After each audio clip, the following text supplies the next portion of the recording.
السلام علیکم ورحمۃ اللہ۔ تخریج والکتب پڑھیں گے ہم لوگ آج۔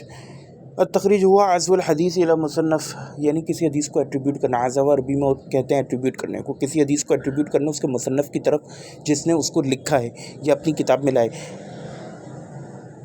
کأن نروی، جس طرح ہم روایت کرتے ہیں حدیث من صحیح البخاری ثم نقول رواہ البخاری او فی صحیح مسلم فنقول رواہ المسلم، ہم کہتے ہیں بخاری مسلم سے کوئی حدیث نقل کر کے رواہ البخاری، اس کو بخاری نے روایت کیا یا اس کو مسلم نے روایت کیا۔ او نروی حدیثا فنقول، یا ہم کوئی حدیث روایت کرتے ہیں اور ہم کہتے ہیں کہ اس کو احمد نے روایت کیا، بخاری نے، ابو داؤد نے یا عبد بن ابو حمید نے۔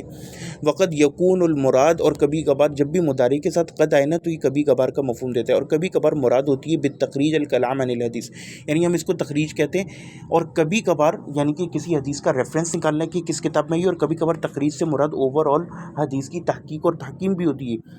الکلام عن الحدیث، حدیث کے اوپر کلام کرنا، واسانید، اس کی اسانید کے بارے میں، وجمع طرق، اور اس کے طرق کو جمع کرنا، ترقی یعنی کہ اس کے طرق جمع کرنا کہ مختلف کتاب میں یا اسی کتاب میں بخاری میں کس کس جگہ کس طریق سے آئی ہے۔ والکلام علی رواتی، اس کے روات کے اوپر کلام، کے ثقہ ہیں، ضعیف ہیں، کیا ہیں۔ والکلام علی عللی، اور اس کے علل کے اوپر کلام۔ ومناقشہ من صحہ اذا کان ضعیفا او من ضعفہ اذا کان صحیحا ہکذا، اور اسی طرح اس کے اوپر مناقشہ کرنا کہ اگر وہ صحیح ہے، اگر وہ ضعیف ہو تو اس کو صحیح بنانے کی کوشش کرنا، یا کلام کرنا کہ کیا یہ صحیح ہو سکتی ہے یا نہیں، اور اسی طرح اس کے ضعف اور صحیح کے اوپر، یعنی کہ وائس ورسا وہکذا۔ فکل ھذا یسمی تخریجا، اس سب کو ہم تخریج کا نام دیتے ہیں۔ کتب المتون، اب وہ کتب المتون یعنی کہ جس میں حدیث کی متن آئے وہ کتب کون سی ہے؟ ہی الکتب صنفت فی الحدیث مثل مصنف عبد الرزاق، مسند احمد، صحیح البخاری، سنن دارقطنی، و تسمی دواوین السنہ۔ وہ کہتے ہیں کہ وہ کتابیں جو کہ متون حدیث جس میں رسول اللہ کی طرف منسوب احادیث لکھی گئی، ان میں مصنف عبد الرزاق آتی ہے، مسند احمد آتی ہے، صحیح البخاری آتی ہے، سنن دارقطنی آتی ہے، اور ان کو دواوین السنہ کا بھی نام دیا جاتا ہے، یعنی کہ سنت کی دیوان۔ اچھا، دوسری بات یہ یہاں پہ آپ نے نوٹس کیا ہوگا اس پوری کتاب میں، اور جس کا لانگر ورژن ہے یہ تو ایبریجڈ ورژن ہے، اس کے اندر آپ دیکھیں گے کہ جب بھی حدیث کا ریفرنس لکھتے ہیں تو وہ سب سے پہلے اس کتاب سے شروع کرتے ہیں، بخاری مسلم سے نہیں، جو زمانے میں سب سے پہلے آئی ہو، اور یہی طریقہ زیادہ بہتر ہے۔ اب جیسے مصنف عبد الرزاق جو ہے ان میں سب سے زیادہ اولڈ ہیں، پھر امام احمد، امام بخاری ان کے بعد آئے، پھر امام دارقطنی۔ الکتب المسانید یہ الکتب التی صنفت علی مسانید صحابہ، یعنی کہ کتب المسانید ان حدیث کو کتب کو کہتے ہیں جو کہ صحابہ کی مسانید کے اوپر لکھی گئی، یعنی کہ ایک مسند، مختلف مسانید وہ اس کے اندر بناتے ہیں، مسند ابو بکر، مسند عمر اس کا نام رکھتے ہیں، اور ایک مسند کے اندر جس صحابی کے نام سے وہ مسند ہوتی ہے اس کے اندر اس سے ریلیٹڈ اس صحابی سے جتنی بھی روایت ہوتی ہیں وہ اس کے اندر لے آتے ہیں ایک جگہ، اس کو کہتے ہیں۔ اور مجھے خود پرسنلی یہ طریقہ زیادہ پسند ہے، کیونکہ آپ کو حدیث کے ساتھ نا صحابی کا نام یاد رہ جاتا ہے تو ڈھونڈنے میں آسانی رہتی ہے۔ اب اگر آپ اس کو ابواب کا اپنا فائدہ ہے، فقہی ترتیب جو امام بخاری اور سنن ابو داؤد اور ان لوگوں نے اختیار کی، لیکن کہیں نہ کہیں اس میں ایشوز ہوتے ہیں، یعنی ڈھونڈنے میں روایت، جبکہ مسانید میں آپ کو تمام تر طرق ایک جگہ مل جاتے ہیں اس روایت سے ریلیٹڈ اس صحابی کے، یہ مسند کا ایک بہت بڑا فائدہ ہے۔ مثلا مسند الامام احمد، اور اس طرح مسند ابن ابی الجود ہے، مسند ابی یعلا ہے، اور دیگر بہت ساری ہیں، مسند ابی داؤد الطیالسی، ابو داؤد الطیالسی۔ فالامام احمد اتی علی حدیث ابی بکر، یعنی کہ جب ابو بکر کی حدیث پر امام احمد آئے تو فجمع کلہ فی موضع واحد، تو انہوں نے ان سب کو جو بھی ابو بکر سے ریلیٹڈ تھی، روایت شدہ تھیں، ان کو ایک جگہ جمع کر دیا۔ ثم اردفها بحدیث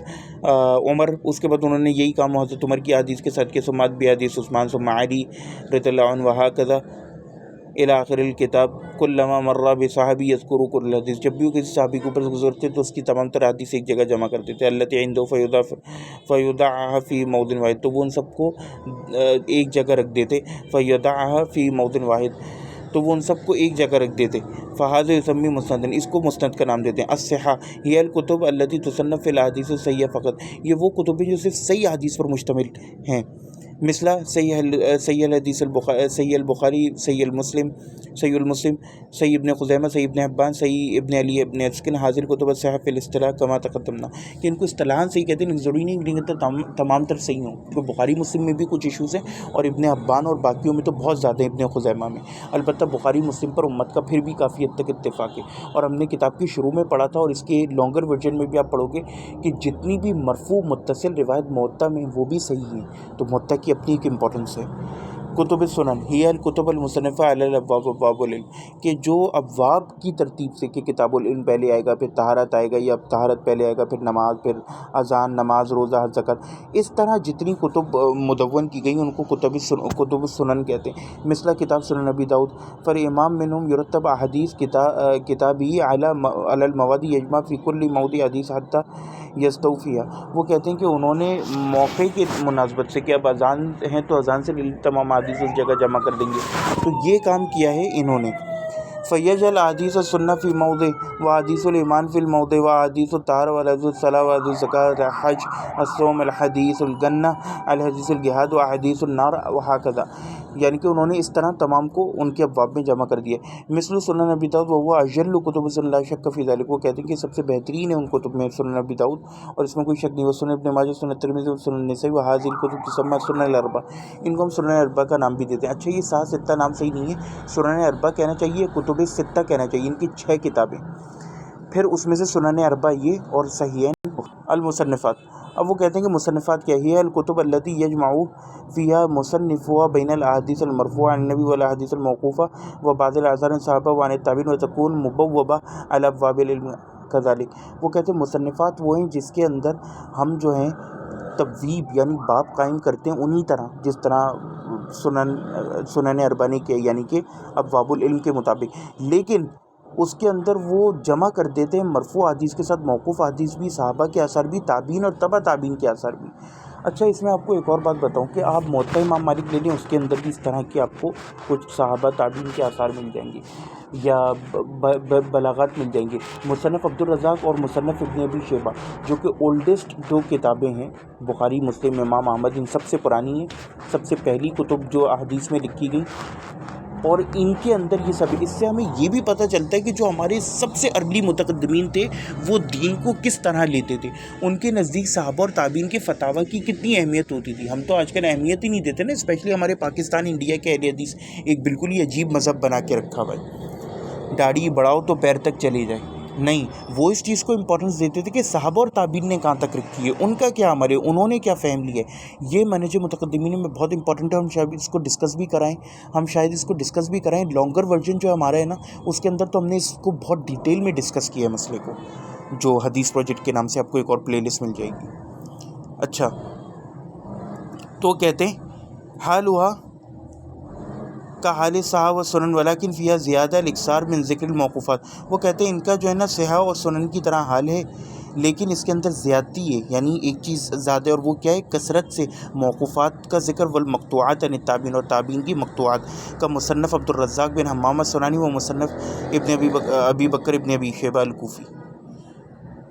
وبہذا نکون انشاءاللہ، اور وہ کہتے ہیں کہ اس کے ساتھ ہم جو ہیں انشاءاللہ استوفینا الکلام علی اہم ہم نے جو ہے وہ مکمل کر لی ہے اپنا کلام تمام تر اہم مصطلحات پر، التی تمس الحاجہ الیہا